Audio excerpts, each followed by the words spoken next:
সুপ্রভাত বন্ধুরা, কেমন আছো তোমরা সবাই? আশা করছি তোমরা সবাই ভালো আছো, সুস্থ আছো। তোমাদের ভালোবাসায় আমরাও অনেক ভালো আছি। জাস্ট আমার খুব ঠান্ডা লেগেছে, আমার গলার অবস্থাটা ভীষণ খারাপ। আমি ভয়েস দিচ্ছি, সেই ভয়েস দেওয়ার শুনে বুঝতেই পেরেছো। তো আমার গলা অবস্থা ভীষণ খারাপ, ঠান্ডা লেগে গেছে। তো রাইটুক্স ব্লগে আর একটি নতুন ভিডিওর সাথে তোমাদের সবাইকে ওয়েলকাম আর অনেক অনেক ভালোবাসা জানিয়ে আবার আমি একটা নতুন ব্লগ নিয়ে তোমাদের কাছে চলে এসেছি। আশা করছি তোমাদের খুবই ভালো লাগে ভিডিওটা। প্লিজ দেখতে থাকো, কেউ স্কিপ করো না, আর আমার সঙ্গে থাকো। ভিডিওটা যদি ভালো লাগে অবশ্যই একটা লাইক কমেন্ট শেয়ার করে দিও। আর যারা চ্যানেলে নিউ আছো তারা অবশ্যই চ্যানেলটিকে সাবস্ক্রাইব করে দেবে, আর পাশে থাকা বেল আইকন বাটনটিকে প্রেস করে অল করে দিতে কিন্তু ভুলো না। আর যেহেতু সানডে, ছুটির দিন, বরমশাই সকাল সকাল পাউরুটি, ডিম আর দুধ নিয়ে এসে হাজির। বলল আমাকে গরম গরম ডিম টোস্ট আর গরম গরম দুধ চা করো, তো জমিয়ে দুজনে সকালে ব্রেকফাস্টটা সেরে নিই। তো যেমন কথা তেমনি কাজ, বরমশাইয়ের আবদার আর কি ফেলা যায়। চটপট বানিয়ে ফেললাম ডিম টোস্ট আর দুধ চা। তো চলো, তোমাদের সাথে তো কিছুদিন ধরে আমি রান্নাঘরে কোনো ভিডিও ক্লিপ শেয়ার করতে পারিনি, আজকেও পুরোপুরিভাবে পারবো না, কারণ গত কয়েকদিন ধরে বিয়েবাড়ির ভিডিও, তারপর এখানে ওখানে যাচ্ছি কেনাকাটি করতে। তো এইসব ব্লগই তোমাদের সাথে শেয়ার করছি। আজকেও পুরোপুরি পারবো না, কেন কি বৃত্তান্ত দাঁড়াও, পরে তোমাদের সবটা জানাচ্ছি। আগে চলো তো গরম গরম দুধ চা আর পাউরুটিটা খেয়ে নিই, ডিম টোস্টটা খেয়ে স্নান করতে চলে যাব। দেখো, স্নান টান করে একেবারে রেডি হয়ে নিয়েছি। কোথায় যাচ্ছি, কি করছি না করছি সবটাই তোমাদেরকে বলবো। তার আগে বলি, আমার লেগে গেছে ভীষণ পরিমাণে ঠান্ডা। মানে এই ঠান্ডাটা লেগেছে আমার সুমনের বিয়ের দিন থেকে। মানে অনেক রাত পর্যন্ত ছিলাম, 3:30 দিকে, বেশ আমরা 3টে 3:30 দিকেই বাড়িতে এসেছি। তো ওই যে পুরোপুরি ঠান্ডাটা লেগেছে, প্রচুর আইসক্রিম খেয়েছি। তারপর এই বাড়ি ও বাড়ি করছি, এই বাড়ির কলে স্নান করছি, ওই বাড়ির কলে স্নান করছি, কোল্ড ড্রিঙ্কস খেয়েই যাচ্ছি। গরম পড়তে পারিনি, আমার ঘরে কোল্ড ড্রিঙ্কসের বোতল ভরে যাচ্ছে। কোল্ড ড্রিঙ্কস, জল এগুলো খেয়ে খেয়ে খেয়ে একদম ভীষণভাবে ঠান্ডা লাগিয়ে দিয়েছি। তারপরে আবার করেছিলাম কালকে চুলে শ্যাম্পু।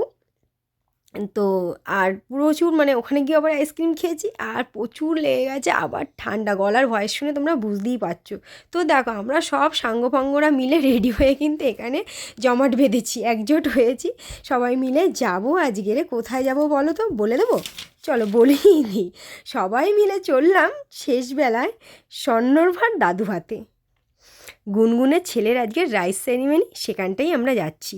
তো রাইস সেরিমনি ওর হয়ে গেছে, ডুগ্গুর, ওর ডাকনাম ডুগ্গু। ডুগ্গুর রাইস সেরিমনি হয়ে গেছে, মানে ওর মুখে প্রসাদটা নবদ্বীপ থেকে দিয়েছে। নবদ্বীপে ওদের আর একটা বাড়ি, ওর শ্বশুর বাড়ি, ওখানটা থেকেই দিয়েছে কিন্তু প্রসাদটা, মায়ের মানে মন্দির থেকে। তো যাই হোক, ওখানেও অনুষ্ঠান হয়েছে। আর আজকে আবার মানে ওর দাদু ভাত হচ্ছে, মানে গুনগুনের বাড়ি থেকে দিচ্ছে গুনগুনের ছেলেকে দাদু ভাত। তো আমরা সেখানেই যাব। মানে যাওয়ার কথা ছিল আমাদের 1টা 1:30টার দিকে, আর আমরা এখানে এখনও দাঁড়িয়ে আছি, এখনও আমরা যেতে পারিনি। 3:30 বাজে ঘড়ির কাঁটায় ডট। কি বলবো, সবাই মিলে দাঁড়িয়ে আছি। দেখো, আমি, পর্ণা, শ্রীর পুচকুটা, সবাই, তোমাদের দাদাভাই, সবাই আমরা দাঁড়িয়ে আছি। তো আর ওদিকে ওরা সবাই কথাবার্তা বলছে, আর আমি নাকটা টেনিয়ে যাচ্ছি। আগের ভিডিওতেও বলেছিলাম যে ঠান্ডা লেগেছে, কিন্তু এই ভিডিওতে প্রচুর পরিমাণে ঠান্ডা লেগে গেছে ভয়েস ওভার দিতে গিয়ে। তো চলো, আর বেশি বকবক করবো না, সবাই আমরা এবার চলো বেরিয়ে পড়ি গন্তব্যস্থলের দিকে। তো বাইকে চেপে বসে পড়েছি আর যাচ্ছি গন্তব্যস্থলের দিকে। মানে সবাই মিলে শেষবেলায় চললাম স্বর্ণভার দাদু ভাতে। কেন বলছি কথাটা তোমরা বুঝতেই পেরে গেছো। মানে আমরা 3:30টার সময় বেরিয়েছি, আর ওর বাড়িতে আমরা ঢুকেছি তখন 4:10। কি আর বলবো, মানে এত এত লেট করে গিয়েছি। সানডে ছুটির দিন, মানে এত লেট হয়ে গেছে কি বলবো। এই একজন কেউ আসছে তো আরেকজন আসছে না, আরেকজন আসছে তো আরেকজন আসছে না, কেউ রেডি হচ্ছে তো আরেকজন রেডি হচ্ছে না, এই করে করে করে ভীষণ লেট হয়ে গেছে, কি বলবো। বলে না, কথায় আছে, যখন দেরি হয় না তখন সব দিক থেকেই দেরি হয়। মানে এমনিতেও তো লেট হয়ে গেছে, তারপরে আজকে এখন জায়গায় জায়গায় শুধু পড়ছে সিগন্যাল, আর আমরা দাঁড়িয়ে থাকছি। তো দাঁড়িয়ে দাঁড়িয়ে কী করবো, তো ভাবলাম চলো এই লেক টাউনে এই ওয়াচ ক্লথটা একটুখানি ভিডিও ক্লিপ করে তোমাদের সাথে শেয়ার করি। তো জানি না কতটা, সেরকম একটা ভালো বোঝা যাচ্ছে না, মানে ভীষণ রোদ, রোদের দিকে তাকানো যাচ্ছে না। আর আমার ঠান্ডা লেগে গেছে, কিচ্ছু ভালো লাগছে না, ওদিকে আমি সানগ্লাস পরে আছি। তো চলো বেশি আর বকবক করবো না, চলে এসেছি কিন্তু ডুগ্গু সোনার অন্নপ্রাশনে। দাদু ভাতে চলে এসেছি, স্বর্ণভার দাদু ভাতে। চলো ভেতরের দিকে যাওয়া যাক। এই দেখো স্বর্ণভার ফটোটা কি সুন্দর দেখিয়ে দিলাম, কি কিউট লাগছে না দেখো, খুবই খুবই ভালো লাগছে। কিন্তু দুঃখের বিষয় একটাই, আমরা যখন পৌঁছেছি তখন না ও ঘুমু ঘুমু দিচ্ছিল। তো বেচারারা আমি কোনো ভিডিও ক্লিপ নিতে পারিনি, তোমাদেরকে আগে থেকেই বলে দিচ্ছি, ঠিক আছে। আমি ওর মায়ের কাছ থেকে, গুনগুনের কাছ থেকে ভিডিও ক্লিপ পরে চেয়ে নিয়েছি। তো গুনগুনের কাছে যতটা ছিল গুনগুন আমাকে দিয়েছে, ঠিক আছে। সবটাই তো ক্যামেরাবন্দি হয়েছে, তো ওর ফোনে যতটুকু ক্যামেরাবন্দি করতে পেরেছে ততটুকু আমার সাথে ও দিয়েছে, আর আমি সেটাই তোমাদের সাথে শেয়ার করব। তো ফাইনালি পৌঁছে গেছি দেখো। আর ডুগ্গু সোনা কিন্তু ওদিকে ঘুমোচ্ছে, আর এদিকে আমরা সব বউগুলো এই যে বসে আছি দেখো, সবাই বসে আছে, কথা বলছে বলছে। আমরাও ঢুকে গেছি, ঢুকে গুনগুনকে গিফট দিয়ে দিয়েছি, আর আমি দিয়েছি গুনগুনকে গিফট বেড কভারের সেট। তো ভাবলাম কী দিই কী দিই কী দিই, ডুগ্গু সোনাকে এমন একটা জিনিস দিলাম যেটা মা বাবা ছেলে তিনজনই ঘুমোতে পারবে। তো বেড কভারের সিট নিয়েছি। গুনগুন এখানে যেটা বলছে সেটা আমি তোমাদেরকে জাস্ট বলি, সেটা আমি ডাইরেক্ট তোমাদেরকে শোনাইনি। গুনগুন বলছে ওরা কিন্তু ভীষণ তাড়াতাড়ি চলে এসেছে, একদম সকাল 9টায় এখানে পৌঁছে গেছে, সারাটা দিন আমাদের সাথে ছিল, খুবই মজা হয়েছে, খুবই আনন্দ হয়েছে। গুনগুন এগুলোই বলছে, একদম পুরোপুরি মানে সম্পূর্ণ, আর কি বলবো, কি বলছে গুনগুন, এটা মানে জাস্ট একটা বলছিল মজা করে। কারণ আমরা যেহেতু এতটা লেট করে গেছি, এতটা লেট করে গেছি, স্বাভাবিক ও তো, আর আমি হলে তো ভীষণই, ওর জায়গায় হলে আমি রাগ করতাম, কিন্তু ও রাগ করেনি কোনো। তো যাই হোক, এটা ও একটা পুরোপুরি অন্যই রকম। তারপর দেখো, এই দেখো সবাই সবার বউকে নিয়ে এসে খাওয়াচ্ছে, এই খেয়ে নাও এই খেয়ে নাও, যেহেতু অনেকটা দেরি হয়ে গেছে বলে। আর এই যে পাশ দিয়ে যেই ঢুকছে, এটা কিন্তু গুনগুনের দিদি ভাই। এই দেখো সুমন বাবা ওর বউকে খাওয়ানোর জন্য পুরো পাগল হয়ে যাচ্ছে, কার্তিক পর্ণাকে খাওয়ানোর জন্য পাগল হয়ে যাচ্ছে, দেখেছো সবাই সবার বউকে খাইয়ে দিচ্ছে। আর আমার বরটা নিজেই খেতে ব্যস্ত। আমার বরটা কি একা একা খাবে? আমাকে না ডাকলে তাতে কী হয়েছে, চলো তো আমি একা একাই চলে যাই খাবার কাউন্টারে। সবার সাথে অনেকক্ষণ গল্পগুজব করে ডুগ্গু শোনার জন্য অনেকক্ষণ একটু ওয়েট করেছিলাম, ভাবছিলাম ও যদি ওঠে তাহলে ওর সাথে একটু ভিডিও ক্লিপ করে তোমাদের সাথে শেয়ার করবো। ওটা তো ডুগ্গু শোনা তো আর উঠলো না।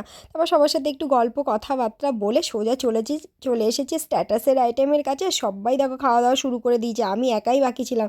বরের তো স্ট্যাটাস খাওয়া শেষও হয়ে গেছে। আর স্ট্যাটাসে কী কী ছিল সেটা একটু তোমাদের বলে দিই। ছিল হচ্ছে গিয়ে কাটলেট ছিল, তারপর ছিল গোল্ডেন পন্ড ফ্রাই ছিল, বেবিকর্ন ছিল, আর সিঙ্গারা ছিল। তো যাই হোক, সব কটা আইটেম আমি খেয়েছি, শুধু সিঙ্গারাটা বাদ দিয়ে। তারপর কিন্তু বরমশাই আর সুমন মানে বাদ বাকি সবাই দেখো মেন কোর্সে বসে পড়েছে, দেখেছো? এই দেখো এই সুমনটা কী করছে, আমার বরের পাত থেকে শুধু তুলে তুলে খাচ্ছে। কেন ভাই, তুমি আমার বরের পাত থেকে কেন তুলে খাচ্ছ? খাবে না একদম, যা খাওয়ার আমি একাই খাবো আমার বরের পাত থেকে তুলে। এইবার আর বেশি কথা বলবো না, চলো একদম মেন কোর্সের দিকে তোমাদের কাছে নিয়ে যাই। মেন কোর্সের প্রথমেই রয়েছে সুন্দর করে সাজিয়ে রাখা গ্রিন স্যালাড। আর স্যালাডের বোলসগুলো এত সুন্দর ছিল না, আমার খুবই ভালো লেগেছে। এগুলো ছিল সবকটা কাঁসার কিন্তু স্যালাড যেগুলোতে রাখা ছিল। তারপর ছিল সাদা ভাত, মুগের ডাল ছিল, ঝুড়ো ঝুড়ো আলুর চিপস ছিল, তোপসে ফ্রাই ছিল, ভেটকি পাতুরি ছিল, যেটা খেতে ছিল অসাধারণ। আমি কিন্তু 3 পিস ভেটকি পাতুরি খেয়ে নিয়েছি। তারপর ছিল তোপসে ফ্রাই, আর খাইনি। তারপর ছিল পোলাও, বাসন্তী পোলাও, যেটা আমি খাইনি। তারপর ছিল দই কাতলা, এটাও আমি খাইনি। তারপর ছিল কষা কষা মাটনের ঝোল লাল টকটকে, সেটাও আমি খাইনি। আমের চাটনি ছিল, পাঁপড় ছিল, রসমালাই ছিল। রসমালাইটা খেতে ছিল খুবই সুন্দর। আর ছিল ক্ষীরের মাখা সন্দেশ, যেটা খেতে ছিল অসাধারণ। ছিল কেশর জিলেপি, দেখো গরম গরম কেশর জিলেপি ভাজা, খেতে কি টেস্ট ছিল। আর ছিল অনুষ্ঠান বাড়িতে শেষ পাতে আইসক্রিম থাকবে না, সেটা কি হতে পারে? শেষ পাতে কিন্তু ছিল একদম কুলপি মটকা মালাই, যেটা খেতে ছিল অসাধারণ। আর ছিল পান। আর বেশি বক বক করবো না, সব কিছু তোমাদের দেখিয়ে দিলাম। এইবার তো আমাকে খেতে হবে, পেটের মধ্যে বললাম তো ইঁদুর দৌড়াদৌড়ি করছে, কিন্তু আমি তো খাওয়া দাওয়া করতে হবে, বাকি সবাই চলে গেছে খেতে।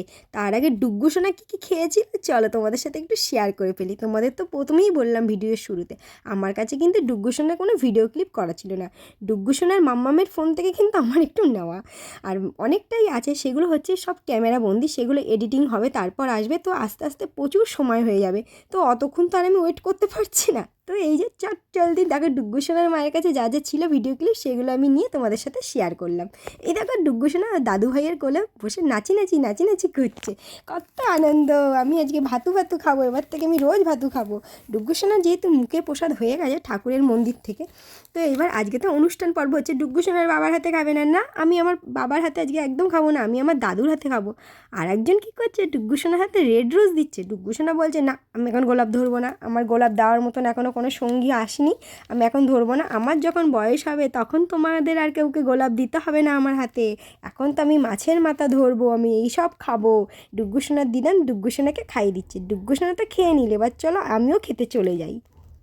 ভেতরের অ্যাম্বিয়েন্সটা ছিল জাস্ট ওয়াও, অসাধারণ, খুব সুন্দর ডেকোরেশন করা হয়েছিল। আর মানে সাজসজ্জা ছিল খুবই সুন্দর। তো তোমরা দেখেই বুঝতে পারছো, যতটা পেরেছি তোমাদের সাথে শেয়ার করেছি। তো প্লেটটা তুলে নিয়ে খাবার নিয়ে আমি কিন্তু চলে এসেছি খাবার টেবিলে। আর এদিকে কার্তিক ভাই কী জানি একটা বেশ বলছিল, যাই হোক ভুলে গেছি। আর আমি কী কী নিয়ে নিয়েছি মেনুতে চলো তোমাদের একবার বলে দিই, তোমরা তো দেখেও নিয়েছো। ভাত নিয়ে নিয়েছি আমি, ভেজ ডাল, আর আমি নিয়ে নিয়েছি কিন্তু ভেটকি পাতুরি নিয়ে, আর স্যালাড নিয়ে বসে পড়েছি। এদিকে দেখো সবাই একে একে কিন্তু খাওয়া শুরু করে দিয়েছে, আমার জন্য কিন্তু কেউ বসেনি। এদিকে দেখো স্বর্ণভার কিন্তু দাদু ভাতের কি সুন্দর একটা ছবি দিয়ে, স্বর্ণভার ছবি দিয়ে কি সুন্দর একটা মানে ব্যানার বানিয়ে কি সুন্দরভাবে বেলুন দিয়ে ডেকোরেশন করে সাজানো হয়েছে। এই জায়গাটা ছিল খুবই সুন্দর, যাই হোক খুবই ভালো লেগেছে। স্বর্ণভার কিন্তু ডাকনামটা আমার এত ভালো লাগে না, ডুগ্গু। তো আমি তো এই যে খাবার দাবার নিয়ে বসে পড়েছি, চলো আর বেশি কথা বলবো না। এইবার আমি পাতুরিটা খুলে আর টেস্ট করে খেতে হবে। তো তো আমি কিন্তু করলাম হচ্ছে কি ভেটকি পাতুরির জন্য না, জাস্ট আমাকে একটা মশা কামড় দিল। তো এখানে মশাটা কামড় দিল বলে তো এই মশাটার জন্যই আমি করে উঠলাম। তো খেতে কিন্তু খুবই সুন্দর হয়েছিল, আর রান্নাবান্না ছিল অসাধারণ। আমি কিন্তু সমস্ত রকম আইটেম ট্রাই করিনি, কারণ আমি সমস্ত খাবারগুলো খাই না, যেগুলো যেগুলো খাই না, পোলাও তোপসে এগুলো আমি খাই, বাট খাইনি যেহেতু অনেকটা বেলা হয়ে গেছিলো। তো আর না হচ্ছে বেলা হয়ে গেলে দেখবে আর খাওয়া যায় না, অল্প অল্প যখন খিদে থাকে তখন খাওয়া যায়, কিন্তু যখন মানে খুব জোর খিদে পেয়ে গেছে ভাবছি আমরা অনেক খেতে পারবো, কিন্তু তখন কিন্তু সেরকম একটা খাওয়া যায় না। তো যাই হোক আমি আমার পরিমাণ মতন খেয়েই নিয়েছি, আর খাবার দাবার সব কটা আইটেম ছিল খুবই সুন্দর, জাস্ট বাও। আর এদিকে দেখো ডুগ্গু সোনার বাবাকে লাস্টে একটু খুঁজে পেলাম, ডুগ্গু সোনার বাবার সাথে একটুখানি কথাবার্তা বলছি। আর ডুগ্গু সোনা এই যে আমার বর্মশাইয়ের সাথে গল্প গুজব করতে ব্যস্ত, বন্ধুর সাথে বন্ধু গল্প করবে নাকি, সেটা কি হতে পারে। আমি এবার লাস্ট আইটেমগুলো নিয়ে চলে এসেছি, এই যে মটকা কুলফি আর মিষ্টি যে সমস্ত ডিশ ছিল সেগুলো নিয়ে চলে এসেছি। এবার এগুলো আমি আর হাতে করে নিয়ে কী করে খাবো, চলো খাবার জায়গায় যাওয়া যাক, ওখানে গিয়ে বসে বসেই কিন্তু খাওয়া যায়। আর এদিকে দেখো আমরা সবাই মিলে খাচ্ছি আর গল্প করছি, সব বন্ধুরা সবাই মানে সব ফ্রেন্ডের বউরা এক জায়গায় বসে খাওয়া দাওয়া করছি, গল্প করছি। আর আইসক্রিমটা কিন্তু যেহেতু মটকা কুলফিটা অনেকটাই শক্ত ছিল, আমি কিন্তু ওটা বুদ্ধি করে অনেকক্ষণ রেখে দিয়েছি, এবার ভালোভাবে গলে গেছে আর আমি খেয়ে কমপ্লিট করে পেলাম। চলো খাওয়া দাওয়ার পর্ব তো শেষ, তারপর সবাইকে টাটা বাই বাই বলে কিন্তু এইবার বাড়ি যাওয়ার পালা। তো খুবই সুন্দর একটা সময় কাটালাম। শরীরটা আমার খারাপ ছিল, গতকাল রাতে আমি ভেবেছিলাম আমি যেতে পারবো কি পারবো না, মানে আমার শরীরের অবস্থা ভালো ছিল না। তারপর কিন্তু প্যারাসিটামল আর এছাড়া অন্য যে সমস্ত ওষুধ, ঠান্ডা লাগার ওষুধপত্র খেয়ে, অ্যান্টিবায়োটিক এ সমস্ত খেয়ে তারপর কিন্তু শেষমেশ পৌঁছেই গিয়েছিলাম ডুগ্গু সোনার দাদু হাতে। তো খুবই সুন্দর একটা সময় কাটালাম, সকলে মিলে খুবই মজা করলাম, খুবই আনন্দ করলাম। চলো ভিডিওটা আজকে এখানেই শেষ করে দিচ্ছি, তোমাদের যদি ভালো লাগে তাহলে অবশ্যই একটা লাইক কমেন্ট শেয়ার করে দিও। সবাই খুব ভালো থেকো, সুস্থ থেকো, দেখা হচ্ছে নেক্সট ভিডিওর সাথে খুবই তাড়াতাড়ি, টাটা।